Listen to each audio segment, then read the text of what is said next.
একদিন মায়ার নবী মুহাম্মদ সাল্লাল্লাহু আলাইহি ওয়াসাল্লাম একটি জঙ্গলের পাশ দিয়ে হেঁটে যাচ্ছিলেন। হঠাৎ নবীজি দেখতে পেলেন এক ইহুদি একটি মা হরিণকে শিকার করে শক্ত করে বেঁধে রেখেছে। দয়ার নবীকে দেখা মাত্রই হরিণটি রোনাজারি শুরু করল এবং মানুষের ভাষায় বলে উঠল, ইয়া রাসূলাল্লাহ, ইয়া হাবিব আল্লাহ, আজ সকালে আমি আমার বাচ্চাদের বাসায় রেখে খাবারের সন্ধানে বের হয়েছিলাম। হরিণটি বলল, হে আল্লাহর নবী, ওই সময় এই ইহুদি আমার সামনে আসে এবং আমাকে বন্দি করে ফেলে। সকাল থেকে আমি এখানে বন্দি। ইয়া রাসূলাল্লাহ, আমার ছোট ছোট দুধের বাচ্চা আছে, তারা আজ সারাদিন কিছুই খায়নি। আমাকে না পেয়ে তারা হয়তো অস্থির হয়ে পড়েছে, পিপাসায় তাদের বুক ফেটে যাচ্ছে। হরিণটি আকুতি জানিয়ে বলল, ওগো আল্লাহর হাবিব, আমি শেষবারের মতো আমার সন্তানদের সাথে দেখা করতে চাই এবং তাদের দুধ খাওয়াতে চাই। দয়া করে আপনি এর একটা ব্যবস্থা করে দিন। হরিণের এই করুণ আর্জি শুনে দয়াল নবীর অন্তর কেঁদে উঠল। তিনি ইহুদিকে ডেকে বললেন, হে ইহুদি, তুমি কেন এই অবলা প্রাণীটিকে আটকে রেখেছ? ইহুদি উত্তর দিল, আমি একে শিকার করেছি, আর বনের প্রাণী শিকার করা তো আমার অধিকার, তাই আমি একে ছাড়ব না। নবীজি বললেন, তুমি কি দেখতে পাচ্ছ না এটি একটি মা হরিণ? এর স্তন দুধে পরিপূর্ণ, এর বাচ্চারা না খেয়ে কষ্ট পাচ্ছে, তুমি একে একবার সুযোগ দাও। ইহুদি অবজ্ঞার সাথে বলল, আমি এত কষ্ট করে ধরলাম আর আপনার কথাই ছেড়ে দেব? একবার ছেড়ে দিলে কি বনের হরিণ আর ফিরে আসে? তখন বিশ্বনবী বললেন, তুমি একে ছেড়ে দাও, আমি জামিন হচ্ছি, সে তার বাচ্চাদের দুধ খাইয়ে আবার তোমার কাছে ফিরে আসবে। ইহুদি বিদ্রুপ করে বলল, বনের হরিণ কি আপনার বাপদাদার সম্পদ যে ফিরে আসবে? শিকার করা প্রাণী ফিরে আসার কি কোনো নজির আছে? যখন ইহুদি কোনোভাবেই রাজি হচ্ছিল না, তখন নবীজি বললেন, তবে এক কাজ করো, তুমি হরিণটিকে ছেড়ে দাও আর তার বদলে আমাকে এখানে বেঁধে রাখো। হরিণ না ফিরলে তুমি আমাকে সারা জীবন বন্দি করে রেখো।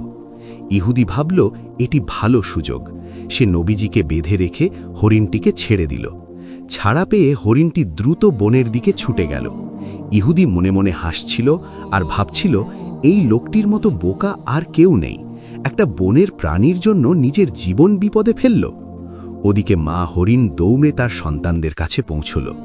বাচ্চারা তাকে দেখে বলল, আম্মাজান, আজ কেন এত দেরি হলো?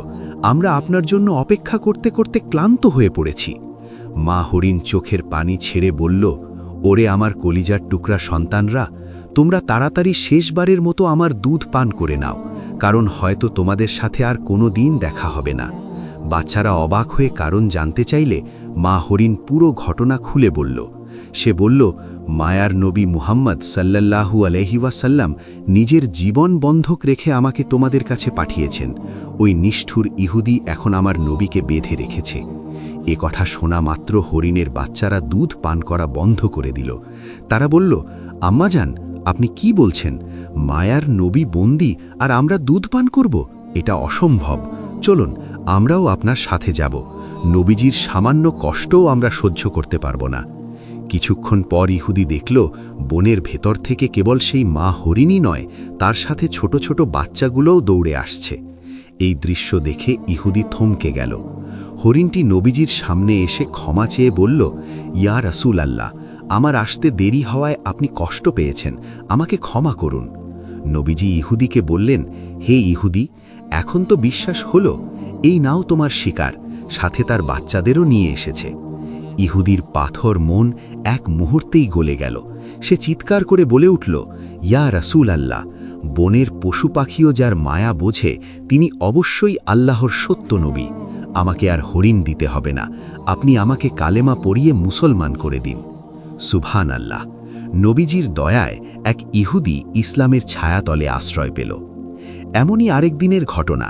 নবীজি সাহাবীদের নিয়ে বসে আছেন, এমন সময় এক বেদুইন সেখানে এলো।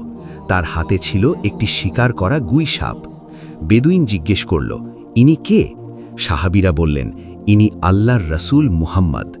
বেদুইন অহংকারের সাথে বলল, আমি লাত ও উজ্জার কসম খেয়ে বলছি, আমি একে নবী মানি না, তবে আমার হাতের এই গুই সাপ যদি সাক্ষ্য দেয় তবে আমি ঈমান আনব। নবীজি সাপটিকে লক্ষ্য করে ডাক দিলেন। সাথে সাথে সাপটি পরিষ্কার আরবি ভাষায় উত্তর দিল, লাব্বাইকা ইয়া রাসূল আল্লাহ, আমি আপনার খেদমতে হাজির। নবীজি জিজ্ঞেস করলেন, হে গুই সাপ, আমি কে?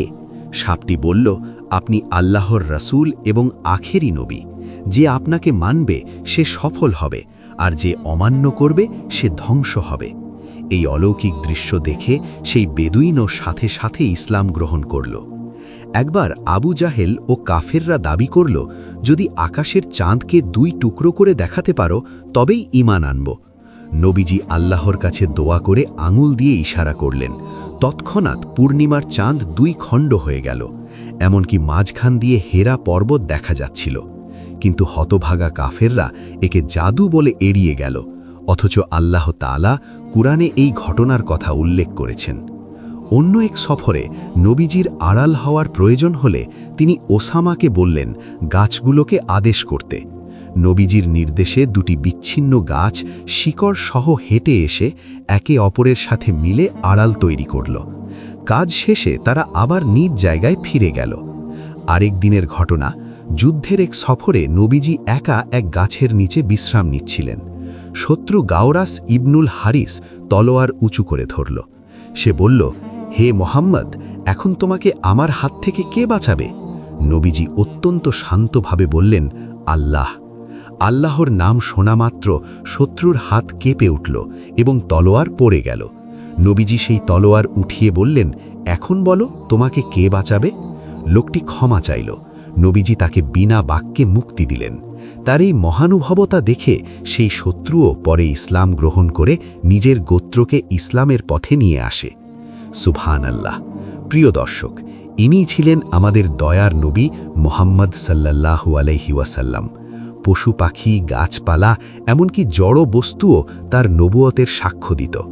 আল্লাহ আমাদের সবাইকে নবীজির আদর্শে জীবন গড়ার তৌফিক দান করুন।